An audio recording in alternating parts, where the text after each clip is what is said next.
Hello everyone, এই অঙ্কটা NSA এবং কম্পিটিটিভ এক্সামের জন্য খুব ইম্পর্টেন্ট। তো এই অঙ্কটা কথা না বাড়িয়ে আমি শুরু করছি। এই যে রুট ওভার অফ 12.5% মানে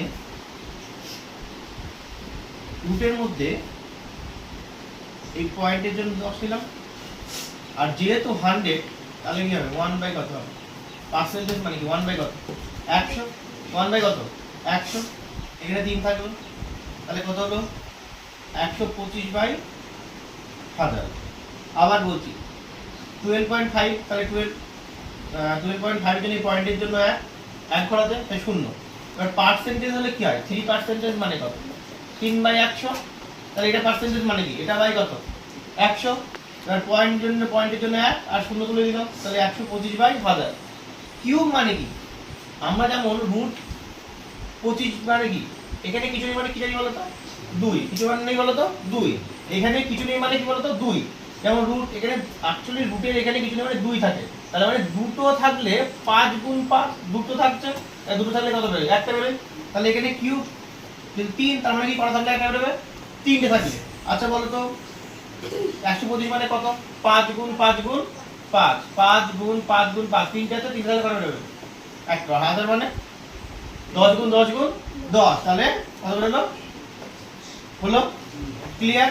এইটা হলো উত্তর, এটা হলো কি উত্তর, এর উত্তর হলো এটা।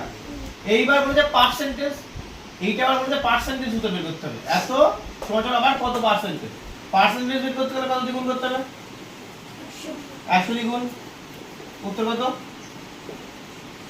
50%। আশা করি বুঝতে পারছো না, তাহলে দেখো কোনো ব্যাপার না। 3% মানে কি 3 বাই 100, 5% মানে কি 5 বাই 100 না 105, তাই তো। তাহলে 12.5% মানে কি 12.5 বাই 100, আর পয়েন্টের জন্য কত 1 গুণ পয়েন্টের জন্য পয়েন্ট দুটি, পয়েন্টের জন্য 1 আর 1 ঘর 0, তাহলে 125 বাই কত 1000। এটা সেইটা এইটুকু করছি, ওই জন্য 1 বাই 100 প্রথমে লিখে দিই। 2 নম্বর একটা রিজনিং এর অঙ্ক যেটা এনএমএস পরীক্ষা এসেছে। তো দেখো এই রিজনিংটা কত সোজা।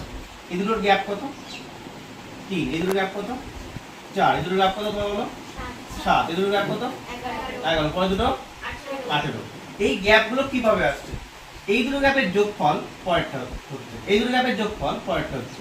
তাহলে দেখো এই দুটো যোগ করলে কত হচ্ছে 7, আবার এই দুটো যোগ করলে কত হচ্ছে 11, তাই তো তাই তো। আবার এই দুটো যোগ করলে দেখো কত হচ্ছে 18। তাহলে পরের গ্যাপটা যোগ করলে কি হবে, পরের দুটো কি হবে এই দুটো গ্যাপের যোগ করলে যা হবে সেটাই হবে। কত হবে যোগ করলে 29। তাহলে এদের মধ্যে গ্যাপ কত থাকবে 29। তার মানে দেখো প্রথমে গ্যাপগুলো নিলাম, এই গ্যাপটার সংখ্যা আসছে প্রিভিয়াস মানে আগের গ্যাপ দুটো যোগ করলে সমান। দেখো 3 আর 4 যোগ করলে 7, আবার 4 আর 7 যোগ করলে 11, 7 আর 11 যোগ করলে 18, তাহলে 11 18 যোগ করলে কত 29। তাহলে এদের মধ্যে গ্যাপ কত হবে 29। তাহলে 45 আর 29 যোগ করলে কত হয় বলো তোমরা 74।